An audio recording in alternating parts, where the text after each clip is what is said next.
አብራችሁን ቆዩ። ኢትዮጵያ ኢቲአርኤስኤስ 1 የሚል ስያሜ ያላትን የመሬት ምልከታ ሳተላይት በነገው ዕለት ታመጥቃለች። ኢትዮጵያ የምታመጥቃት ይቺ ሳተላይት እንደ አውሮፓውያን አቆጣጠር በ2019 ወደ ህዋ ከተላኩ ሳተላይቶች በ99ኛ ደረጃ ላይ ትገኛለች።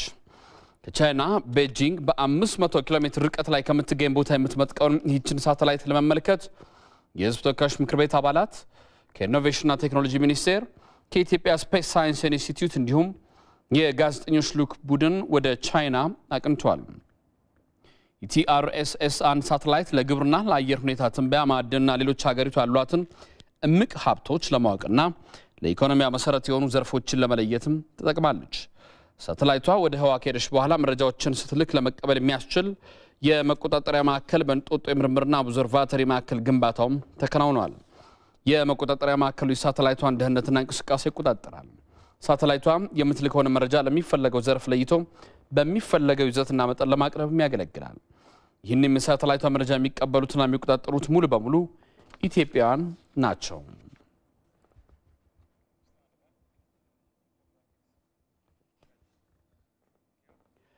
ቀጣዩ ዘገባችን ደግሞ ስለ ሳተላይት ምንነትና ጠቀሜታ የሚያስቃኘን ሲሆን ሪፖርተራችን ነጻነት ወርቁም ከተለያዩ ድረገጾች ያጠናቀረችውን ዘገባ እንደሚከተለው ታቀርበዋለች።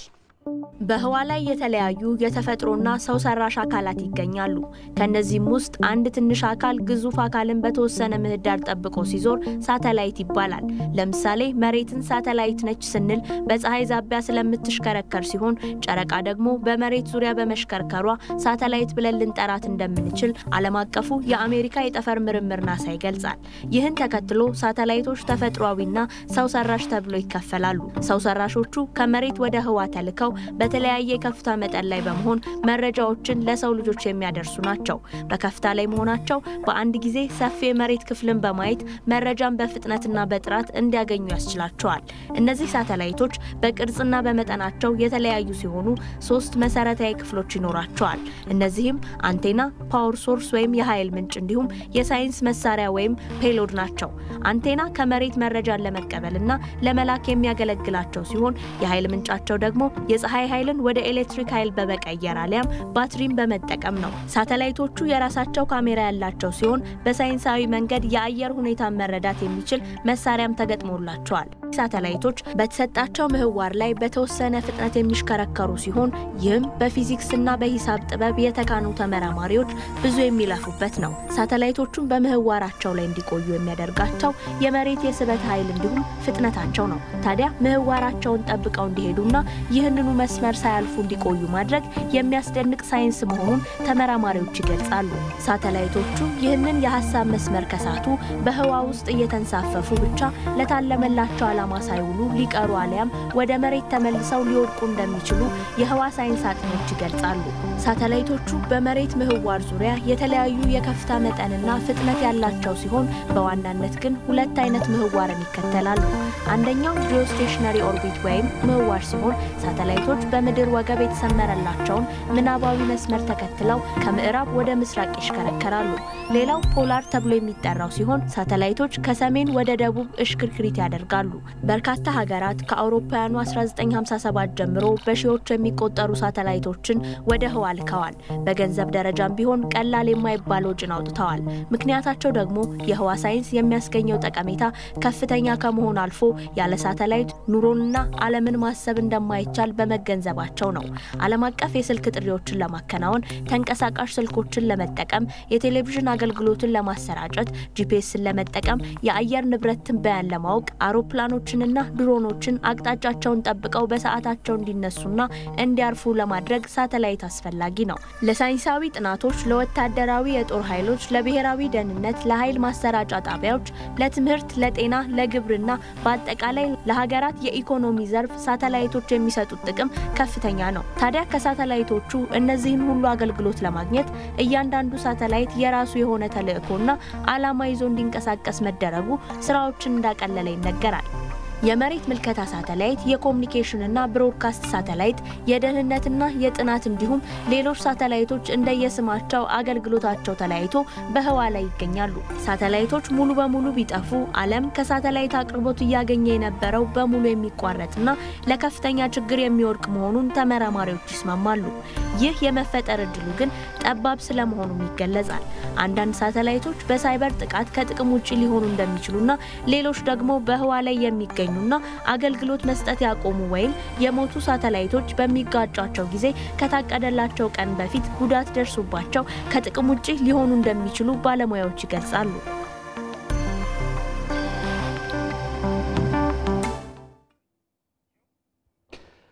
በኢትዮጵያ ብሎም በዓለም የስነ ህዋ ሳይንስ ምርምር ትልቅ አሻራን ያሳረፉት በኢትዮጵያ የህዋ ሳይንስ ደረጃ ከፍ እንዲልና አሁን ላለበት ደረጃ እንዲደርስ ትልቅ ማስተዋጽኦ ያደረጉት የኢትዮጵያ የህዋ ሳይንስ ባለሙያው የዶክተር ለገሰ ወትሮን ታሪክ ደግሞ ሪፖርተራችን ሜሮን በረዳ ታስቃኘናለች። የኢትዮጵያ የስነ ህዋ ሳይንስ እንቅስቃሴ ዛሬ ላለበት ደረጃ እንዲደርስ የማይተካ ሚና አላቸው። በኢትዮጵያም ብቻ ሳይሆን ለዓለም የህዋ ሳይንስ ዘርፍ ማደግ የተለያዩ ምርምሮችንና ግኝቶችን በማድረግ ከፍተኛ አስተዋጽኦን አድርገዋል። ኢትዮጵያዊው የስነ ህዋ ሊቅ ዶክተር ለገሰ ወትሮ የዓለም አቀፍ የህዋ ሳይንስ ማህበር አባል የነበሩት ዶክተር ለገሰ ወትሮ ኢትዮጵያም በህዋ ሳይንስ ምርምር ዘርፍ አቅም እንድታጎለብትና በዘርፉ ተሳታፊ እንድትሆን የኢትዮጵያን የህዋ ሳይንስ ማህበር መመስረት ከቻሉት መሐከል ግንባር ቀደም ናቸው። ኢትዮጵያ በዓለም ደረጃ ከህዋ ሳይንስ የሚመጣ መረጃን በጥራት ለመመልከት ምቹ የአየር ንብረት አላት ይሉ የነበሩት ዶክተር ለገሰ የኢትዮጵያ የህዋ ሳይንስ ተስፋዋም ውብ ነው ይሉ ነበር። ይሁንና በወቅቱ ህዋ ሳይንስ የአንድን ሀገር ሀብት በአግባቡ የመጠቀም ህልውናን የያዘ መሆኑ ያልገባቸው በርካቶች የዶክተር ለገሰ ሐሳብ ዳቦ ጠግባ ማደር ላቃታት ሀገር ቅንጦት ነው ብለውም አጣጥለውባቸው ነበር። ስለ አስትሮፊዚክስ በማወራበት ጊዜ የዲፓርትመንቱ አንዳንድ ሰዎች ተቀልዳለህ ነበር የሚሉኝ። really ተቀልዳለህ ምክንያቱም ኢትዮጵያ ውሃና ዳቦ ለማግኘት ሙሉ ለሙሉ የጣረች የታገለች አንተ ስለ ስፔስ ሳይንስ ታወራለህና ቀልደኛ ነበር እና ተስፋ ቆረጥበት ጊዜ ነበር። ለምን እንደመጣሁም really እርግጠኛ አልሆንኩም። በኢትዮጵያ የህዋ ሳይንስ እድገት ተስፋ የማይቆርጡ የነበሩት ዶክተር ለገሰ ወትሮ እንጦጦ ላይ የሚገኘውና ኢትዮጵያ በህዋ ሳይንስ ካርታ ላይ እንድትገኝ ያደረጋትን ስፔስ ኦብዘርቫቶሪ እንዲመሰረትም አድርገዋል። ከዚህም በዘለለ በርካቶች የህዋ ሳይንስ ፍቅር እንዲያድርባቸውና ሰዎች ስለ ህዋ ሳይንስ ዕውቀት እንዲያዳብሩ ለማድረግ በኤፍኤም አዲስ 97.1 ላይ ለ6 ዓመታት ያክል ስለ ህዋ ሳይንስ ያላቸውን ዕውቀት ማካፈል ችሏል። አስተላልፍ ሽፈራው ከኔ ጋር በፕሮግራም ስራ ላይ ጣልቃ ገብተ እሺ ብዬ ጣልቃ ገብቼ መስራት ጀመርኩ። ከዛ በኋላ በጣም ሰፊ ሲሆን ፕሮግራሙ ለምን የህዋ ሳይንስ ፕሮግራም በግል FM 97.1 እንዲዝላ ታደርግም አለኝ። እኔ I was so happy እኔ በጣም ደስተኛ ህዝብን ለማስተማር እና ከዛ በኋላ ተፈቀደልኝ እና ህዝብን አሁን ለ6 ዓመት አስተምራለሁ። በዚህም በርካታ ሰዎች ወደ መስኩ እንዲመጡ ትልቅ አስተዋጽኦን አበርክተዋል። እኚህ ኢትዮጵያዊ ሊቅ በህዋ ሳይንስ ለሀገራቸው ካበረከቷቸው አስተዋጽኦዎች ባሻገር 460 ዓመታት የፈጀውን የጂኦሜትሪክ ሪቨርሳል እንቆቅልሽን የፈቱ ከመሬት ስር ያለውን የውሃ አሊያም የዘይት ሀብት ያለምንም ቁፋሮ ለማግኘት የሚያስችለውን ቀመር የፈጠሩ ለ80 ዓመታት ያክል ሊገኝ ያልቻለውንና የፑልሳር ኮከብ ትክክለኛ ባህሪ ያገኙና ከሳተላይት የሚገኙ መረጃዎችን በቀላሉ የሚተነትኑበትን ቀመር ማግኘት የቻሉ ትልቅ ተመራማሪ ነበሩ። የኢትዮጵያን የጋዝ ሀብት ለማግኘት የሚቻልበትን የቴክኖሎጂ ቀመር ያገኙት ዶክተር ለገሰ የኢትዮጵያ በረሃማ አካባቢዎችም ውሃ እንዲያገኙ ለማድረግ በምርምራቸው የውሃ ሀብት የማግኘት ሐሳብም ነበራቸው። ነገር ግን ኢትዮጵያ የህዋ ሳይንስ ዕውቀትን ተጠቅማ ሳተላይትን በማምጠቅ ያላትን ሀብት በአግባቡ እንድትጠቀምበት የሚያደርገውን ሐሳባቸውን ከግብ ሳያደርሱ ዶክተር ለገሰ ወትሮ በ2009 ዓ.ም ህይወታቸው አልፏል። ይሁንና ከ2 ዓመታት በኋላ የዶክተር ለገሰ ወትሮን ህልም እውን የሚያደርግና ኢትዮጵያ አንድ ደረጃ ከፍ የምትልበትን ሳተላይት ልታመጥቅ አንድ ቀን ብቻ ቀርቷታል። የአዳማ ሳይንስና ቴክኖሎጂ ዩኒቨርሲቲ ከሳተላይት ጋር በተያያዘ አበረታች ስራ እየሰራ መሆኑን ገለጸ። ዩኒቨርሲቲው ከ3 ዓመታት በፊት ከኮሪያን ባለሙያዎች ጋር በመተባበር ባቋቋመው የስፔስ ቴክኖሎጂ ኢንስቲትዩት አማካኝነት በራሱ ባለሙያዎች ዲዛይን የተደረገ ሳተላይት ለመስራት የተለያዩ ጥረቶችን እያደረገ መሆኑን አስታውቋል። ባልደረባችን ዮሐንስ ፍሳ ደግሞ የስፔስ ቴክኖሎጂ ኢንስቲትዩት እየሰራ ያለውን ስራ ያቀርብልናል።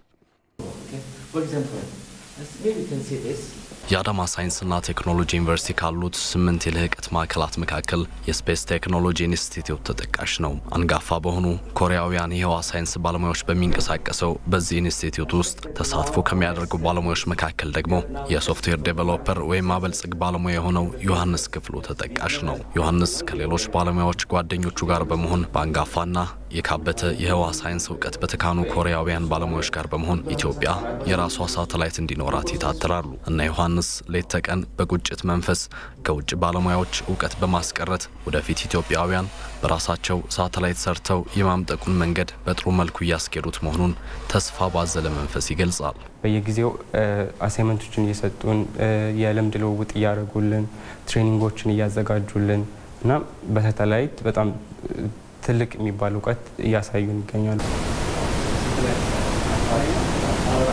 በዩኒቨርሲቲው የሁለተኛ ዲግሪ ተማሪ የሆኑትና በኢንስቲትዩቱ የተሰነቀውን ሳተላይት በራስ አቅም የመስራት ፕሮጀክት ተሳታፊ የሆኑት ባለሙያዎችም በተግባር የሚታይ ትልቅ አቅም እየተገነባ መሆኑን ያነሳሉ። ሳተላይት ውስጥ ያሉ ሲስተሞችን እዚህ ያመጣ መሬት አውርደን ዘርዘር አድርገን እየሞከርን ራሳችን ለመስራት ነው ማለት ነው። ኦልሞስት ስራው ዳግም ፈጠራ ሪክሬሽን ነገር ነውና በዛ ሂደት ውስጥ እንትኑን ተማራል በደም ዘርዘር ያለው እውቀቱን ከነሱ እናገኛለን። በኮሪያን ፕሮፌሰሮች እገዛ በየጊዜው በአሳይመንቶችን ፕሮጀክቶችን አንዳንድ የተለያዩ ነገሮችን ሪሌትድ የሆኑ ወርኮችን እየሰጡን እኛም ሰርተን እየመጣን ከነሱ ጋር ዲስከስ እያደረግ እዚህ የሳተላይት ኮንትሮል ኤንድ ዲተርሚኔሽን ሰብ ሲስተም ውስጥ ሰርተናል። ስለዚህ በአሁኑ ሰዓት በጣም ጥሩ ሁኔታ ላይ እንገናኛለን። ብዙ ነገሮችንም እየተማሩ ነው ከነሱ። በደቡብ ኮሪያ የህዋ ሳይንስ ዘርፍ ትልቅ ስም እንዳላቸው የሚነገርላቸውና የስፔስ ቴክኖሎጂ ኢንስቲትዩቱ ዳይሬክተር የሆኑት ፕሮፌሰር ፓይክ ዮንግዩል የስፔስ መቆጣጠሪያ ግራውንድ ስቴሽን ከማስገንባት ጀምሮ በርካታ አመርቂ ስራዎች እየተሰሩ ነው ብለዋል። My aim is to have our local staffs or local researchers really develop satellite. የኔ እቅድ በዚህ ኢንስቲትዩት የተሳተፉ ካሉ ኢትዮጵያውያን ጋር ሳተላይት መስራት ነው። ለዚህም እንዲያግዘን 5 ኢትዮጵያውያን ባለሙያዎች ወደ ደቡብ ኮሪያ በመላክ 6 ኪሎ የሚመዝን ሳተላይት ለመስራት የሚያስችል እውቀት ይዘው እንዲመጡ የዶክትሬት ዲግሪያቸውን ሳተላይት ላይ ትኩረት አድርገው እንዲሰሩ አድርገናል። እነሱ ሲመለሱ ራያችን እውን ይሆናል። እስከዚያው ግን እዚህ አስፈላጊ ቴክኖሎጂዎችን እያሟላን ነው። የአዳማ ሳይንስና ቴክኖሎጂ ዩኒቨርሲቲ ፕሬዝዳንት ዶክተር ለሚጉታ በበኩላቸው ዩኒቨርሲቲው ከአንድ ዓመት ተኩል በኋላ በራስ አቅም ዲዛይኑ የተሰራ ሳተላይት የማምጠቅ እቅድ እንዳለው ነው የሚናገሩት። በራሳችን ሰው ከዲዛይን ጀምሮ የአሰምብሊ ስራው የኢንቴግሬሽን የቴስቲንግ ስራዎችና ከዛም አልፎ ላውንቺንግ ስራዎች በእኛ ባለሙያ መሰራት የሚቻልበትን ሁኔታ ምርምሮች እየተካሄዱ ዲዛይን አዳዲስ ዲዛይኖች ኩብሳቶች ላይ እየተካሄዱ ያሉበት ሁኔታ ነው ያለውና እንግዲህ ምናልባት በአጭር ጊዜ ውስጥ 1 ዓመት ተኩል እስከ 2 ዓመት ባለበት ጊዜ ውስጥ ዩኒቨርሲቲው የራሱ አገሪን በመወከል የራሱ ሳተላይት ይኖረዋል ብለን እናስባለን። ኢቲአርኤስኤስ ዋን የተሰኘ ሳተላይት ባለቤት መሆኗን ያረጋገጠችው ኢትዮጵያ እንደ አዳማ ሳይንስና ቴክኖሎጂ ዩኒቨርሲቲዎች ያሉ የልህቀት ማዕከላት ተጠናክረው ከቀጠሉ ወደ ኢትዮጵያ ሰማይ ሳተላይት የማምጠቁ ሙከራ ጊዜ ብዙም ሩቅ አይሆንም። በነገው ዕለት ወደ ህዋ የምታመራው የኢትዮጵያ ሳተላይት በተገቢ መንገድ ወደ ህዋ እንድታቀናና ተፈላጊውን መረጃ እንድትልክ ለማድረግ ሳተላይቷ ከምትመጥቅበት ቻይና ጀምሮ እንጦጦ እስከሚገኘው የመቆጣጠሪያ ጣቢያ ድረስ የተለያዩ ቅድመ ዝግጅት ስራዎች መከናወናቸውን የኢኖቬሽንና ቴክኖሎጂ ሚኒስትር ዴኤታ ዶክተር አህመዲን መሐመድ ተናግረዋል። ከመጀመሪያ ዝግጅት ጀምሮ ከዲዛይን ጀምሮ እስከ ቦታው የቁጥጥር ማዕከሉን በደንብ እስከ ማዘጋጀት የማምጠቂያ ማዕከሉንም እንደዚህ ከማዘጋጀት ስራ ከመሰረተ ልማት አኳያ ከሰው ኃይልና የተለያየ አቅም ከማጎልበት አኳያ የተለያዩ ስራዎች ሲሰሩ ቆይተዋል። ቅርብ ጊዜ ደግሞ አሁን በአንድ ሳምንት 2 ሳምንት ደግሞ በጣም ደሳስ ሚሉ ስራዎች ሲሰሩ ቆይተው በነገው ዕለት ደግሞ ይሄ መጀመሪያ የሚባለው ለዚህ ጄኔሬሽን ለዚህ ትውልድ ትልቅ ወደፊት እንደ ተስፋ የምናየው እለት ነው። ስለዚህ ለወንጭፋው ጋር ተያይዞ ብዙ ስራዎች ተሰርተዋል። አንደኛው ቻይና ላይ ያለው ዝግጅት ነው። ቻይና ላይ ያው ከኢትዮጵያ የሄደ ዴሌጌሽን አለ በክቡር ዶክተር ኢንጂነር ጌታሁን የኢኖቬሽንና ቴክኖሎጂ ሚኒስቴር የሚመራ እዚህም ውስጥ ከህዝብ ተወካዮች ምክር ቤት ከሚኒስትሪ ኦፍ ፋይናንስ ከስፔስ ሳይንስ ቴክኖሎጂ ኢንስቲትዩት አመራሮች እዛ ይገኛሉ። የተለያዩ ውይይቶችን ሲያደርጉ ቆይተዋል። ከስፔስ ኤጀንሲ ጋር ከዋና ኃላፊው ከኮርፖሬሽን ጋር በአጠቃላይ ስራዎችና የነገን የሳተላይት ወደ እቺን የመሬት ምልከታ ሳተላይት ወደ ህዋ ከመላክ አኳያ እንዴት አድርገን ውጤታማ የምናደርገው የሚለውን የተለያየ ውይይት አድርገው በዛሬው ዕለት ወደ ዋና የሳተላይት ማምጠቂያ ማዕከሉ ወዳለች ከተማ 400 ኪሎ ሜትር አካባቢ ወደዛ ተጉዟል። ከአንድ ሰዓት በፊት እዚህ ከመግባቴ የመረጃ ደርሶ የነገውን መርሃ ግብር በማስመልከት የተለያዩ መሰናዶች መዘጋጀታቸውን የተናገሩት ዶክተር አህመዲን ሳተላይቷ በህዋ ተፈላጊው መረጃ እስክትሰጥ ድረስ የረጅም ጊዜ ቆይታ ይኖራታል ተብሎ ይጠበቃል ብለዋል። የኢኖቬሽንና ቴክኖሎጂ ሚኒስትር ዴኤታው ዶክተር አህመዲን ከኢቲቪ ጋር በነበራቸው ቆይታ የሪሲቪንግ ኤንድ ሞኒተሪንግ ስቴሽን እዚህ ነው ያለው። የኮንትሮል የቁጥጥር ጣቢያውም እዚህ እንጦጦ ኦብዘርቫቶሪ ላይ ነው ያለው። ስለዚህ ነገ 12 ሰዓት ከ21 በኢትዮጵያ አቆጣጠር አካባቢ የልዩ ዝግጅት አለ ማለት ነው። እዚህ ልዩ ዝግጅት ላይ የተለያዩ ከፍተኛ የመንግስት ኃላፊዎች የስራ ኃላፊዎች ተጠርተዋል። የሃይማኖት አባቶች ይገኛሉ። የህዝብ ተወካዮች፣ የክልል ርዕሰ መስተዳድሮች እንደዚሁም የመስኩ ባለሙያዎች ተጠርተዋል። ስለዚህ በጠዋት ሁሉም ሰው እዛ ይሄን ልዩ የሆነ ቀን ለማክበር የመጀመሪያ የሆነውን ነገር ለመመልከትና የተለያዩ ሜሴጆችን ለማስተላለፍ ሞኒተር ሲደረግ ለመመልከት በዛ ይገኛል ማለት ነው። ስለዚህ ይሄ ልዩ ፕሮግራም አድርገን የምንወስደውና ለየት ያለ ዝግጅት ነው። ከዛ ፕሮግራም በኋላ በመስቀል አደባባይ ሌላ ፕሮግራም ይሄም የተለየ ሳተላይቷን ወደ ህዋ መምጠቅ አስመልክቶ የእለቱንና ታሪካዊ ክስተቱን የሚዘክር ኢትዮጵያ ባሉ የ10 የኪነ ጥበብ ሰዎች አንጋፋ የኪነ ጥበብ ሰዎች የተሰራ የጥበብ ክትረት አለ። አርት ኢንስታሌሽን ተሰርቷል። ስለዚህ እዛ ያ ደግሞ አንድ የሳተላይቷን አስፈላጊነት በሚገባ የሚያሳይ የጥበብ ስራ ነውና እነዚህ የትልቅ የኪነ ጥበብ ሰዎች ምስጋና ይገባቸዋል። ይሄም በቀጣይ ትልቅ ፕሮግራምና ሁሉም የመንግስት ኃላፊዎች ትልልቅ የሃይማኖት አባቶች የሚገኙበት አሻራ የሚያኖሩበት አንድ ጥሩ ፕሮግራም ነው። ነገ ታህሳስ 10 2012 ዓ.ም ወደ ጠፈር የምትመጥቀውን የኢትዮጵያ የመጀመሪያ ሳተላይት አስመልክቶ የፌዴሪ መከላከያ ሚኒስቴር ከጠዋቱ 12 ሰዓት ላይ 21 ጊዜ መድፍ የሚተኩስ መሆኑን አስታውቋል።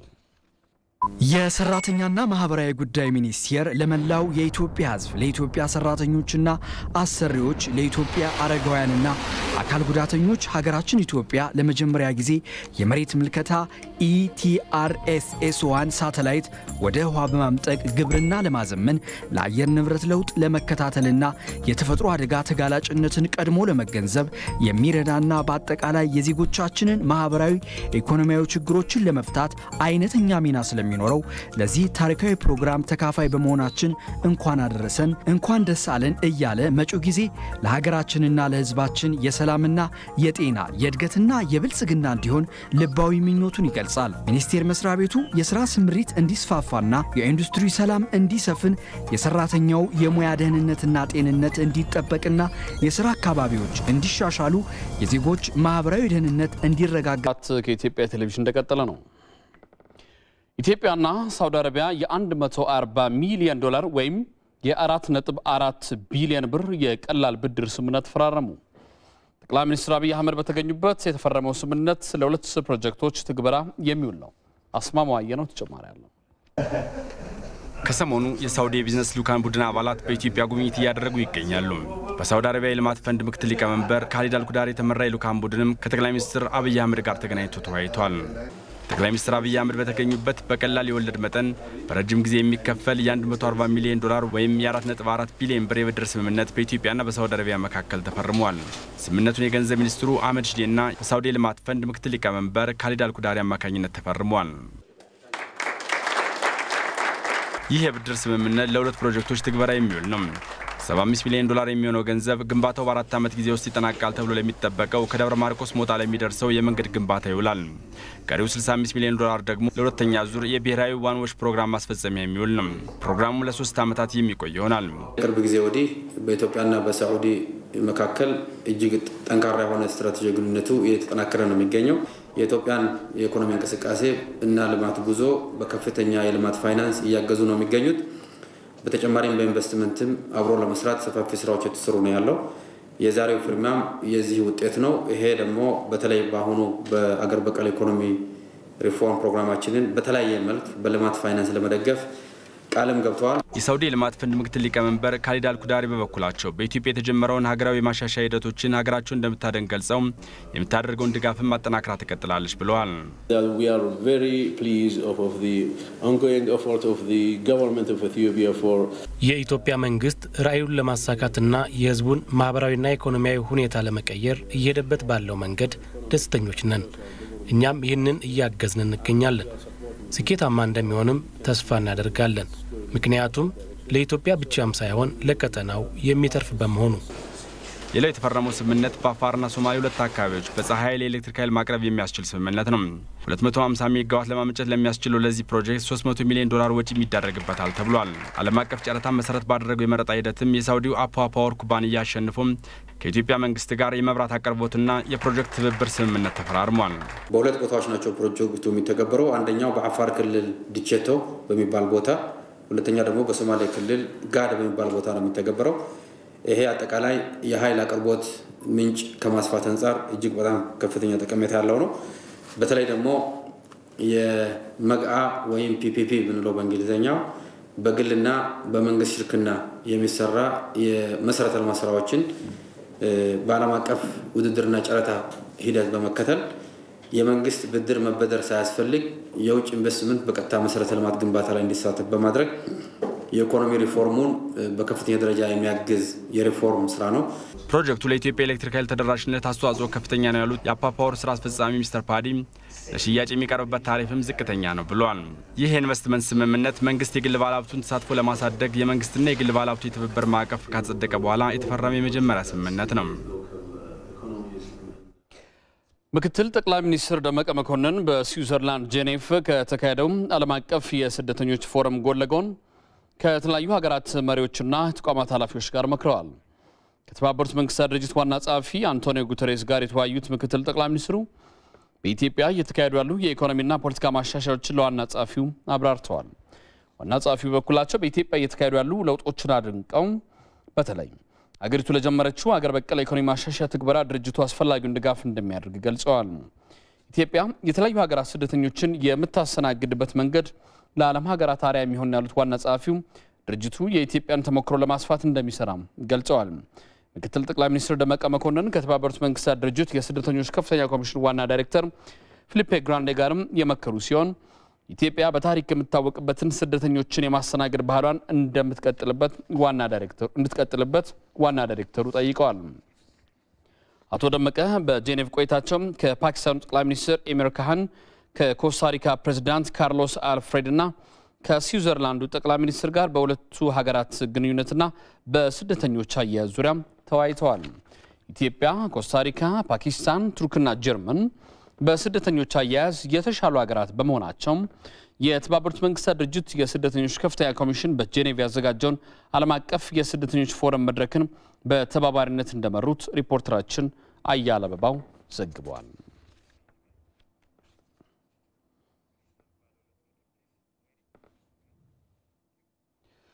በአገሪቱ የተለያዩ ቦታዎች ላይ የተከሰቱትን ግጭቶች ለመቅረፍ መንግስት ለባለሀብቶች ያቀረበውን ጥሪ ተከትሎ በተለያየ ንግድ ዘርፍ የተሰማሩ 40 የባለሀብት ተወካዮችን ያካተተ ቡድን ከተለያዩ አካላት ጋር የውይይት መድረኮችን ሲያካሄድ ቆይቷል።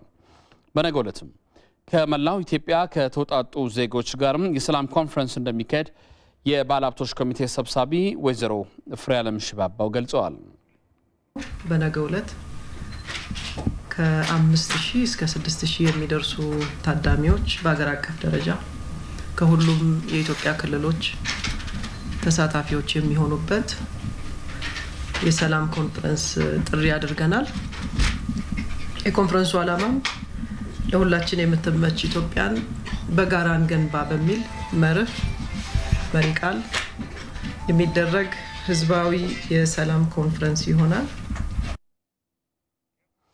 ለሪፖርተራችን ትግስት የሻነው ዘገባ የባለሀብቱ ኮሚቴ ሰላም ውይይት መድረክ ከተለያዩ አካላት ጋር እንዲካሄድ አስተዋጽኦ እያደረገ መሆኑና በቀጣይም የሀሳብ ብዝሃነት የሚስተናገድበት ሀገር ለመፍጠር እንደሚሰራ ሰብሳቢዋ ጠቁመዋል።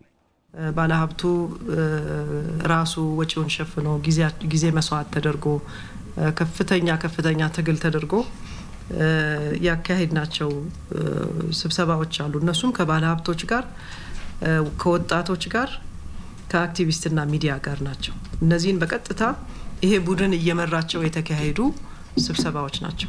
ቀጣይ ስራዎች ብዙ አሉብን። ይሄንኑ የውይይት ባህል የማስቀጠል የሁላችን ድርሻ ይሆናል። የውይይት ባህሉን የምንቀጥለው ሁልጊዜ ሰዎች ከኛ ሀሳብ ጋር ሲስማሙ እኛ የምንለውን ሲሉ ሳይሆን እኛ ከምንለው በተቃራኒ የሚሉ ሰዎች ሲመጡ የነሱ ሀሳብ ሀገራችንን የተሻለ ሊያደርግ ነው የመጣው በሚል ቀና መንፈስ ለውይይት በመዘጋጀት በከፍተኛ ትዕግስትና ልበሰፊነት ልጆቻችን ህልማቸውን የሚኖሩባት ሀገር እንድትሆን ሁላችንም የጀመርነውን ጥረት እንድንቀጥል አደራላለሁ። 25ኛው የተባበሩት መንግስታት የአየር ንብረት ለውጥ ጉባኤ ታሰበውን ያህል ባይሆንም ስምምነቶች የተደረሱበት እንደነበር የአካባቢ ደንና አየር ንብረት ለውጥ ኮሚሽን ኮሚሽነር ፕሮፌሰር ፍቃዱ በየነ ገለጹ።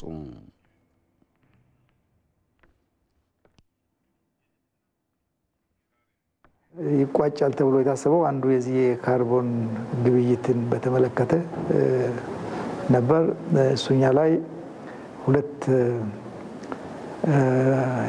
አካላት በረጅም ድርድር ተደርጎ ሳይግባቡ ቀርቷል። እኛ እንደ ኢትዮጵያ ማን እንደ ታዳጊ ሀገር ያ ስምምነት እንዲደረስ በጣም እንፈልግ ነበር። በተለያዩ መድረኮችም ያ ስምምነት እንዲደረስ ጫና አድርገናል። ነገር ግን የሀገራችን ፍላጎት ደግሞ የሚያስጠብቁ ሌሎች ሀገሮች ደግሞ በአንዳንድ ነጥቦች ላይ አልተስማሙም። ስለዚህ ወደሚቀጥለው ዓመት ወደሚቀጥለው የኮፕ ስብሰባ ተላልፏል። ሌላኛው ይሄ በ2020 በተለይ እስከ መጋቢት ድረስ ሀገራት የካርቦን ልቀት ቅነሳ እቅድ እንዲያቀርቡ ነበር። ሁሉም ሀገራት በተፈለገው መጠን አላስገቡም። እሱም በቀጣይ በሚቀጥለው ዓመት ውስጥ ሀገራት የተከለሰ የካርቦን ልቀት መጠናቸውን የሚያሳይ እቅድ እንዲያስገቡ ነው ስምምነት ደረሰ። ሌላኛው ዋነኛው ስምምነት ያልተደረሰው የዚህ የረጅም ጊዜ ፋይናንስ የሚባለው ነው። የበለጸጉ ሀገራት ከዚህ ቀደም ቃል የገቡት ነበር። በተለይ እስከ 2020 በየአመቱ $100 ቢሊዮን እናዋጣለን የሚል ቀደም ብሎ የተስማማ ነበር። እሱም እስካሁንም እንደተፈለገው አልተዋጣም። የአየር ንብረት ለውጥ ማጣጣሚያ እቅድ ለመተግበር ውሳኔ መተላለፉ፣ የዘርፉ የፋይናንስ ተቋማት የስራ መመሪያ መስጠት፣ የቴክኖሎጂና የአቅም ግንባታ ስራዎች ስምምነት መደረሱና በፈቃደኝነት ላይ የተመሰረተ የአየር ንብረት እቅድ ላይ በጉባኤ ውሳኔ የተደረሰ መሆኑን ኮሚሽነሩ ገልጸዋል።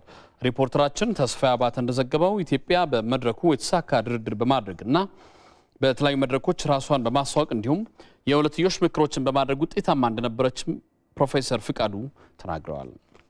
ከ50 በላይ መድረኮች ጋር ተሳትፈናል። ኢትዮጵያ ከግንባር ቀደም ከተባሉት 7 ሀገራት አንዷ ነች። ይሄም አንድ ትልቅ ስኬት ነው።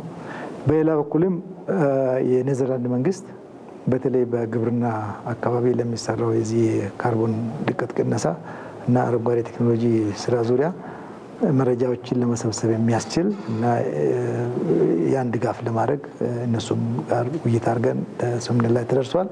ኢኒሼት ያደረግነው ያ ፕሮጀክት ምንድነው? ለማጣጣሚያ ስራ ወይም ለአዳፕቴሽን ስራ ልዩ ገንዘብ ቋት ያስፈልጋል። ለዛ ደግሞ የበለጸጉ ሀገሮች ሰፖርት ማድረግ አለባቸው፣ ታዳጊ ሀገሮች ደግሞ እቅዳቸው ማቅረብ አለባቸው የሚል ነበር። በዛ ኢኒሼቲቭ በተለይ እንግሊዝ እና ሌሎችም ደንማርክም ሌሎችም ሀገራት ፈቃደኛ ሆነው ተስማምቷል በፋይናንስ ሊደግፉ። በኤርትራዋ ከረን ከተማ በኢትዮጵያ የባህል ቡድን አማካኝነት የቀረበውን የሙዚቃ ዝግጅት በርካታ ኤርትራውያን እንደተገኙበት ተገለጸ። በፕሮግራሙ ላይ የተካፈሉ አስተያየት ሰጪዎች ዝግጅቱን ከበርካታ ዓመታት ወዲህ ከኢትዮጵያን ወገኖቻቸው ጋር መታደም በመቻላቸው ደስታ እንደተሰማቸው ተናግረዋል። ሪፖርተራችን አሉላ ተክለማርያም ከስፍራው ተከታዩን ዘገባ አድርሰውናል። በባህል በቋንቋና በደም የተሳሰሩት የኢትዮጵያና የኤርትራ ህዝቦች ለ20 ዓመታት ያክል በጥርጣሬ አይን አለፍ ሲልም አንዱ ለአንዱ የስጋት ምንጭ ሆነው ቆይተዋል። ባለፈው ዓመት በተደረገው የእርቀ ሰላም ስምምነት ያንን ታሪክ የቀየረ ሲሆን አሁን ላይ የሁለቱ ሀገራት ህዝቦች ለሰላምና ለፍቅር አብዝተው ይፈላለጋሉ። ለአንድነትና ለወዳጅነቱ መጠናከር የህዝብ ለህዝብ ግንኙነት ወሳኝ ሚና አለው። የኢትዮጵያ የባህል ቡድን የሙዚቃ ዝግጅቱን በሺዎች የሚቆጠሩ የከረን ከተማ ነዋሪዎች በተገኙበት በከረን ከተማ ስታዲየም አቅርበዋል።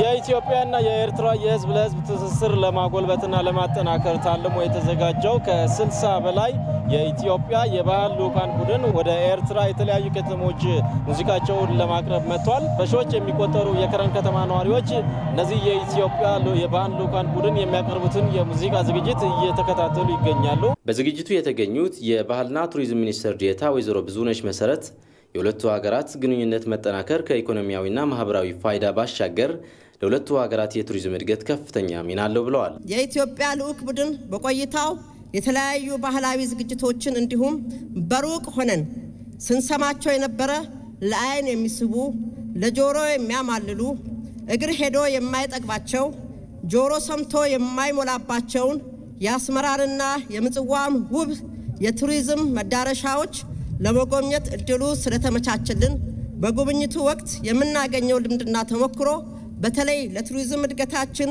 ፋይዳው የጎላ ነው። የአንሰባ ዞን ዋና አስተዳዳሪ አቶ አሊ መሐመድ በበኩላቸው አሁን ላይ በሁለቱ ሀገራት እየታየ ያለው የሰላም አየር ለማስቀጠል መንግስታቸው ከመቼውም ጊዜ በላይ ቁርጠኛ መሆኑን ተናግረዋል። አብ ዓለም ኤርትራን ኢትዮጵያ ዘይኮነ አመላ አፍሪካ ዓለም ላይ ኢትዮጵያና ኤርትራን ብቻ ሳይሆን አፍሪካ ውስጥ ሰላም ሊያሰፍን የሚፈልግ ሰው ስለተወለደልን ይህ ቀጣይ እንዲሆን ነው የምንፈልገው። ለሰራ ቁም ነገርም ሊሞገስ ይገባል። በኢትዮጵያና ኤርትራ መሃል ብቻ ሳይሆን በመላው አፍሪካ ሰላም እንዲሰፍን እንፈልጋለን። በዝግጅቱ የተገኙት የከረን ከተማ ነዋሪዎች በበኩላቸው በተፈጠረው የህዝብ ለህዝብ ግንኙነት መደሰታቸውን ገልጸው ተጠናክሮ እንዲቀጥል ግን የሁሉም ባለድርሻ አካላት ተሳትፎ ወሳኝ ሚና አለው ብለዋል። ናይሎም ማዓንተ በቃ በጣም ደስ ዘብል ይሁን የዛሬው ዕለት አስደሳች ነው። ስለምን ብትል ሁለቱም ህዝብ ሲተቃቀፍና አብሮ ሲጨፍር ስታይ በጣም ደስ ይላል። እንደዚህ እንዲቀጥልልንም እንፈልጋለን። በዚህም ሙሉ ተስፋ አለን። በጣም ደስ ይልን በቃ በኢትዮጵያና ኤርትራን ሰላም በቃ በጣም ነው ደስ ያለኝ። ኢትዮጵያውያንና ኤርትራውያን እንደዚህ ተቀላቅለን መዋላችን ሳይ የሰላም ግንኙነቱ ቀጣይ እንዲሆንም ኤርትራውያንንም ሆነን ኢትዮጵያውያን አብረን ልንሰራ ይገባል። የኢትዮጵያ ልኡክ ቡድን በሚቀጥሉት ቀናት በምጽዋና በአስመራ ከተሞች ተመሳሳይ ዝግጅቶችን ያቀርባል። ለኢቲቪ ዜና አሉላ ተክለማርያም ከረን ኤርትራ። በአግሮ ኢንዱስትሪ ዘርፍ ከምስራቅ አፍሪካ ግንባር ቀደም የኢንዱስትሪ ፓርክ ይሆናል የተባለው የቡልቡላ አግሮ ኢንዱስትሪ ፕሮጀክት ግንባታን በተያዘለት የጊዜ ገደብ ለማጠናቀቅ እየተሰራ መሆኑ ተገለጸ። አግሮ ኢንዱስትሪው ተገንብቶ ወደ ስራ ሲገባም የግብርና ምርቶችን ወደ ሀገር ውስጥ ለማስገባት የሚወጣውን የውጭ ምንዛሬ ማስቀረት ይችላል ነው የተባለው። መለስ አምዴ ተጨማሪ አለው። በምስራቅ ሸዋ ዞን አዳሚ ቱሉ ጊዶ ኮምቦልቻ ወረዳ በ271 ሄክታር መሬት ላይ ግንባታው እየተከናወነ የሚገኘው የቡልቡላ አግሮ ኢንዱስትሪ ግንባታው በተለያዩ 3 ምዕራፎች እየተከናወነ ይገኛል። የመጀመሪያው ምዕራፍ የፓርኩ ግንባታ እየተጠናቀቀ መሆኑን የገለጹት በኦሮሚያ ኢንዱስትሪ ፓርኮች ኮርፖሬሽን የቡልቡላ አግሮ ኢንዱስትሪ ግንባታ ፕሮጀክት አስተባባሪው ኢንጂነር ዮሐንስ መኮንን የኢንዱስትሪ ፓርኩ ግንባታ በጥሩ ሁኔታ እየተከናወነ ይገኛል ብለዋል። የመጀመሪያው ፌዝ ኦልሬዲ ተጠናቆ ለርክክብ እየተዘጋጀ ነው ያለው። እሱም ማለት 5 ህንጻዎች እና 3 የፋብሪካ ሸዶችን ያጠቃልላል። ወደ ሁለተኛው ፌዝ ስንመጣ ኢንፍራስትራክቸር ነው። ኢንፍራስትራክቸር ውስጥ ደግሞ መንገድ አለ፣ ኤሌክትሪካል ወርክ አለ፣ ሳይት ሌቭሊንግ አለ፣ ፓምፕ ሃውስ፣ ሳኒታሪ። ሶስተኛው ፌዝ የመኖሪያ ቤቶች ናቸው። የመኖሪያ ቤቶቹ ወደ 68 ህንጻዎች ክሊኒክም በዚህ ስር ነው። ፋየር ብሪጌድ እና ፖሊስ ስቴሽን እንደምታየው ያጥሩ ዙሪያውን በጠቅላላ ደግሞ በዚህኛው ፌዝ ስር ነው የሚጠቃለለው። ግንባታው ሲጠናቀቅ በአግሮ ኢንዱስትሪ ዘርፍ ከምስራቅ አፍሪካ ግንባር ቀደም የኢንዱስትሪ ፓርክ እንዲሆን ታቅዶ እየተገነባ የሚገኘው የቡልቡላ አግሮ ኢንዱስትሪ ግንባታው ሙሉ በሙሉ ሲጠናቀቅ ለበርካታ የህብረተሰብ ክፍሎችም የስራ እድል ይፈጥራል ነው የተባለው። በ3 ምዕራፎች ግንባታው እየተከናወነ የሚገኘው ይህ የቡልቡላ አግሮ ኢንዱስትሪ በ271 ሄክታር መሬት ላይ ያረፈ ነው። ይህ የኢንዱስትሪ ፓርክ በአሁኑ ሰዓት ግንባታው 72 በመቶ ላይ የደረሰ ሲሆን በቀጣዩ 6 ወራት ሙሉ ለሙሉ ተጠናቆ ወደ ስራ ሲገባ ከ40 እስከ 50 ሺህ የሚሆኑ የህብረተሰብ ክፍሎችን በቋሚነትና በጊዜያዊነት የስራ እድል ይፈጥርላቸዋል ተብሎ ይጠበቃል። የኢንዱስትሪ ፓርኩ ግንባታ ደረጃውንና ጥራቱን በጠበቀ መልኩ እየተከናወነ መሆኑን ደግሞ የፕሮጀክቱ ግንባታ አማካሪ ድርጅት መሐንዲስ ሲሳይ አሰፋ ጠቁመዋል። ዲዛይኖቹን ከስር እየተከታተልን አስፈላጊውን ሶሉሽን እዚሁ እየሰጠን ከዛ የዘለለ ነገር ደግሞ ካለ ሄድ ኦፊስ ላይ እያስፈታን በጥሩ ሁኔታ እየሰራን እንዳለን ነው የሚሰማኝና ጥራቱን በተመለከተ ከ100 በላይ ሰጠም እንጂ ከ100% በላይ በሰጠው ማፍርበት ፕሮጀክት አይደለም።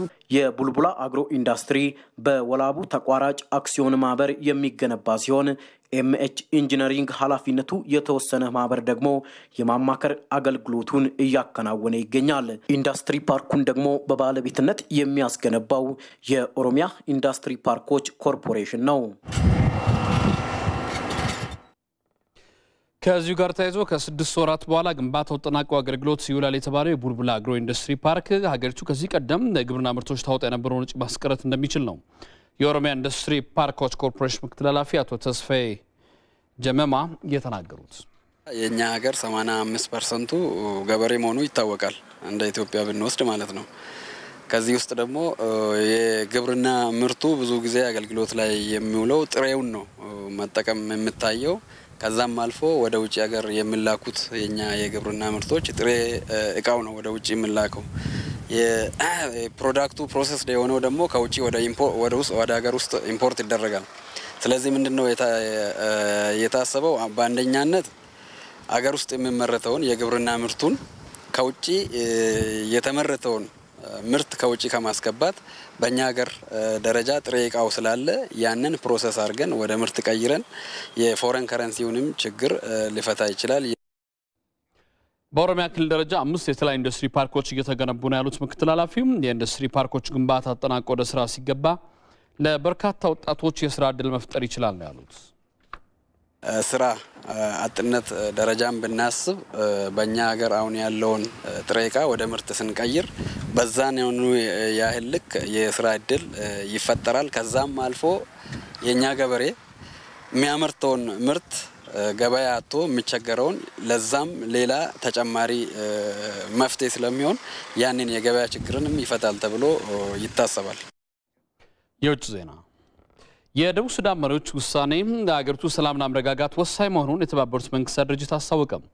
በሀገሪቱ የተባበሩት መንግስታት ድርጅት ሰላም አስከባሪ ኃላፊ ዴቪድ ሺረር በደቡብ ሱዳን ወቅታዊ ሁኔታ ላይ ለጸጥታ ምክር ቤት ገለጻ